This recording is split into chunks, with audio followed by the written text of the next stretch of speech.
प्रश्न नंबर 9. एका आयताची परिमिती 60 सेमी असून त्याचे क्षेत्रफळ 200 चौरस सेमी आहे. तर त्याची लांबी व रुंदी पुढीलपैकी कोणती असू शकेल? मित्रांनो, आपल्याला आयताची परिमिती दिली 60 सेमी, म्हणजे चारही बाजूंच्या लांबीची बेरीज आहे 60 सेमी. आयताचं क्षेत्रफळ दिलं 200 चौरस सेमी. तर मित्रांनो, आपल्याला लांबी आणि रुंदी काढायची आहे. मग आता त्यासाठी आपल्याला पर्यायांचा वापर करावा लागेल. पर्यायामध्ये आपल्याला लांबी आणि रुंदी दिलेली आहे. मग मित्रांनो, सगळ्या पर्यायांमध्ये जर आपण बघितलं, बघा, आयताच्या क्षेत्रफळाचं सूत्र आहे लांबी गुणिले रुंदी. म्हणजे कोणत्या दोन संख्यांचा गुणाकार केल्यानंतर 200 उत्तर येईल? तर मित्रांनो, आपण जर एक नजर टाकली तर आपल्याला लगेच लक्षात येईल. पर्याय क्रमांक 3 बघा, 20 आणि 10. म्हणजे लांबी आहे 20 सेमी आणि रुंदी आहे 10 सेमी. म्हणजे 20 गुणिले 10 जर केलं तर मित्रांनो 20 10 200. क्षेत्रफळ म्हटलं की चौरस आणि एकक दिलेलं आहे सेमी. म्हणजे मित्रांनो, लांबी आणि रुंदी आहे 20 आणि 10.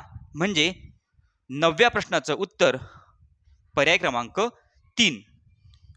प्रश्न नंबर 10. एका आयताकृती वर्गखोलीची लांबी 8 मीटर व रुंदी 6 मीटर आहे. त्या वर्गखोलीत फरशी बसवण्यासाठी एका चौरस मीटरला ₹50 याप्रमाणे किती मजुरी द्यावी लागेल? मित्रांनो, आयताकृती वर्गखोली आहे, ज्या वर्गखोलीची लांबी आहे 8 मीटर आणि रुंदी आहे 6 मीटर. मित्रांनो, आपण सुरुवातीला या आयताकृती वर्गखोलीचं आपण क्षेत्रफळ काढणार. मग आता आयताच्या क्षेत्रफळाचं सूत्र आहे लांबी गुणिले रुंदी. लांबी आहे 8 आणि रुंदी आहे 6. म्हणजे 8 सक 48 चौरस आणि मीटर. मित्रांनो, हे आलं क्षेत्रफळ. आता एका चौरस मीटरला ₹50 खर्च येतो. मित्रांनो बघा, 48 चौरस मीटर एवढं क्षेत्रफळ आलंय. एका चौरस मीटरला ₹50 खर्च येतो. तर एकूण किती मजुरी द्यावी लागेल?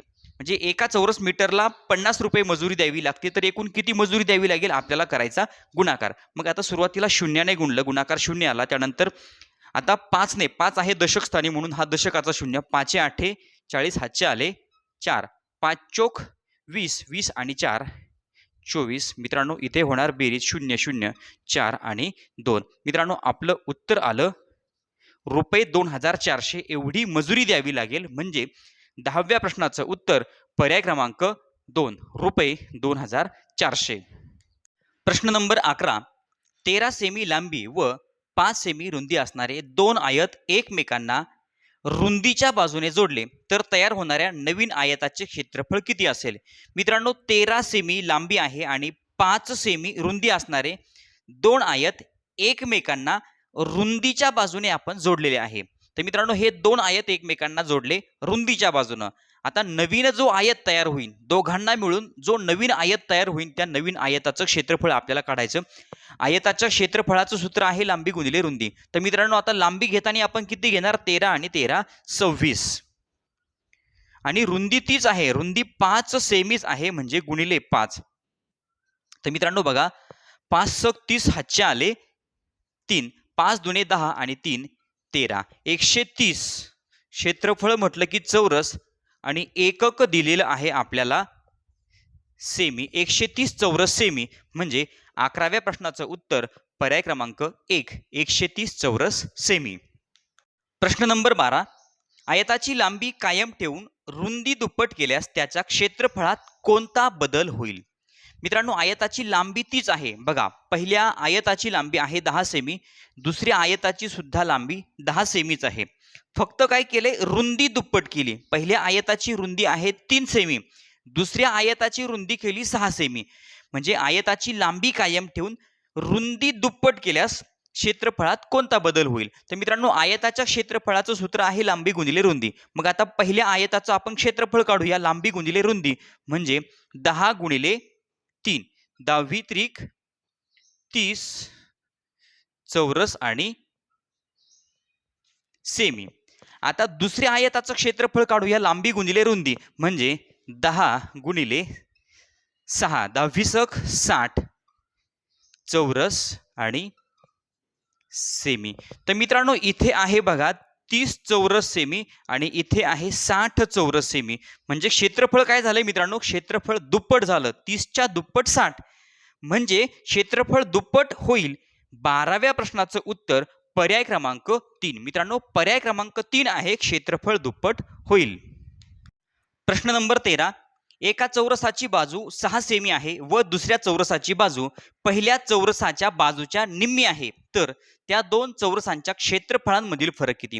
मित्रांनो, पहिला चौरस आहे ज्याची एक बाजू आहे 6 सेमी. मग दुसरा चौरस काय केला? दुसऱ्या चौरसाची एक बाजू पहिल्या चौरसाच्या निम्मी, म्हणजे पहिल्या चौरसाची बाजू आहे 6, दुसऱ्या चौरसाची बाजू केली आपण 3 सेमी. तर मित्रांनो, या दोन चौरसाच्या क्षेत्रफळांमधला आपल्याला फरक काढायचा. चौरसाच्या क्षेत्रफळाचं सूत्र आहे बाजूचा वर्ग, म्हणजे बाजू गुणिले बाजू. मग आता पहिल्या चौरसाची एक बाजू आहे 6 सेमी, म्हणजे 6 गुणिले 6, 6 6 36 चौरस आणि सेमी. दुसऱ्या चौरसाचं क्षेत्रफळ आपल्याला काढायचंय बाजूचा वर्ग, म्हणजे 3 गुणिले 3, 3 त्रिक 9 चौरस आणि सेमी. तर मित्रांनो, आपल्याला 36 वजा 9 करायचे. मग 36 मधून मित्रांनो 6 गेले सुरुवातीला, म्हणजे झाले 30. 30 मधून पुन्हा 3 गेले, 27 चौरस सेमी. हा आला दोन चौरसांच्या क्षेत्रफळामधला फरक, 27 चौरस सेमी. म्हणजे 13व्या प्रश्नाचं उत्तर पर्याय क्रमांक 4, 27 चौरस सेमी. प्रश्न नंबर 14. 80 मीटर लांब व 20 मीटर रुंद मापाचा भूखंड रुपये 500 चौरस मीटर दराने विकला, तर भूखंडाची विक्री किंमत किती असेल? मित्रांनो, एक भूखंड आहे, एक जागा आहे, ज्या जागेची लांबी आहे 80 मीटर आणि रुंदी आहे 20 मीटर. तर हा भूखंड 500 चौरस मीटर दराने विकला. तर मित्रांनो, सुरुवातीला ही आकृती आयताकृती आहे, आयताकृती भूखंड आहे, ज्याचं आपण क्षेत्रफळ काढणार. मग आयताच्या क्षेत्रफळाचं सूत्र आहे लांबी गुणिले रुंदी.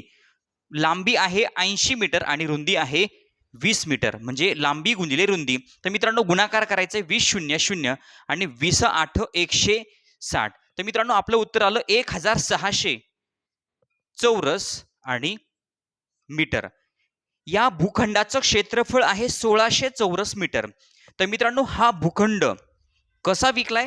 तर 500 चौरस मीटर दराने विकला, म्हणजे आपण करणार गुणिले 500. तर मित्रांनो, गुणाकार अतिशय सोपा आहे, फक्त 5 ने गुणायचं, 5 ने 1600 ला गुणायचं आणि हे पुढचे 2 शून्य आहे असेच ठेवून द्यायचे. म्हणजे 5 0 0 5 0 0 5 6 30, हातचे आले 3, 5 1 5, 5 आणि 3 8. आणि मित्रांनो, हे पुढचे 2 शून्य. मग आता ही संख्या आहे किती? एकक, दशक, शतक, हजार, 10,000 आणि लाख. मित्रांनो, 8 लाख रुपये, 8 लाख हा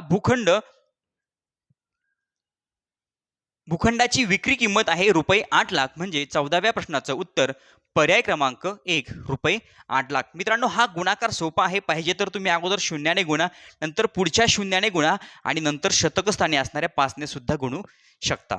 उत्तर आहे पर्याय क्रमांक 1. प्रश्न नंबर 15.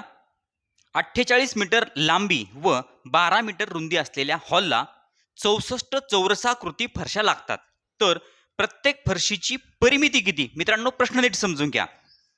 48 मीटर लांब आणि 12 मीटर रुंदी असलेला हॉल, आणि या हॉलला 64 चौरसाकृती फरशा लागतात. तर मित्रांनो, सुरुवातीला या आयताकृती हॉलचं आपण क्षेत्रफळ काढणार.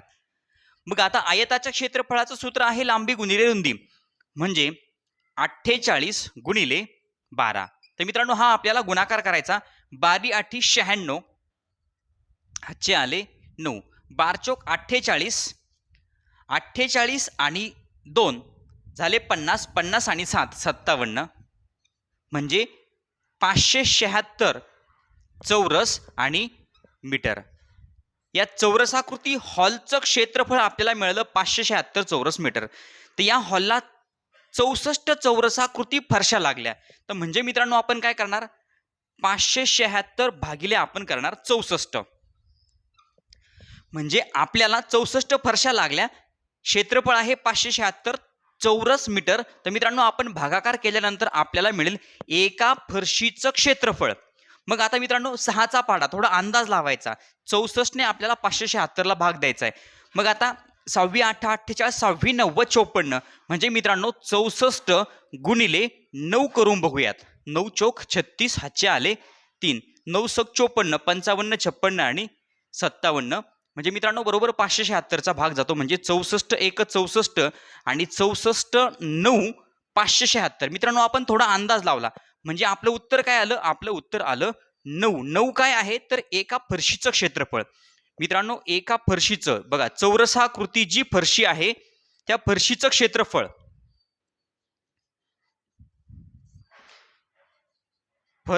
क्षेत्रफळ बरोबर 9 चौरस आणि मीटर.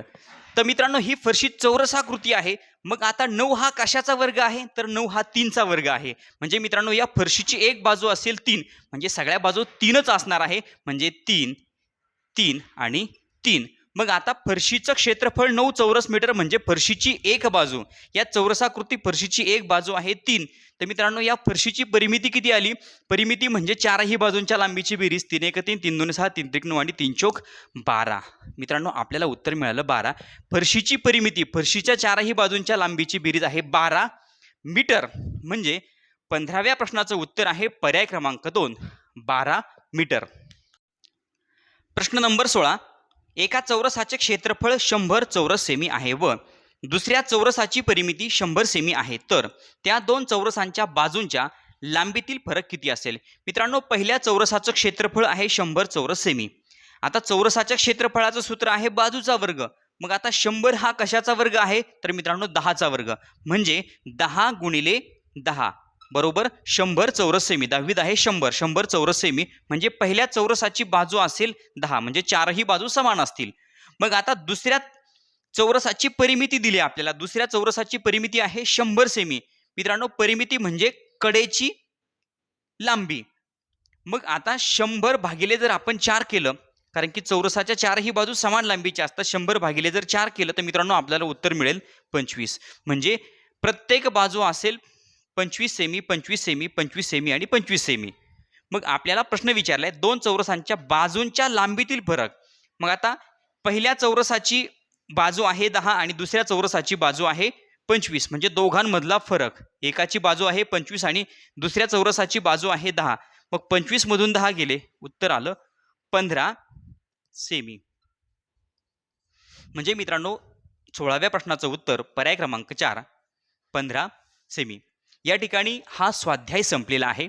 मित्रांनो चॅनलवर नवीन असाल तर चॅनल सबस्क्राईब करा, व्हिडिओ आवडला तर लाईक करा, कमेंट करून कळवा आणि आपल्या मित्रांना व्हिडिओ शेअर करायला विसरू नका. धन्यवाद.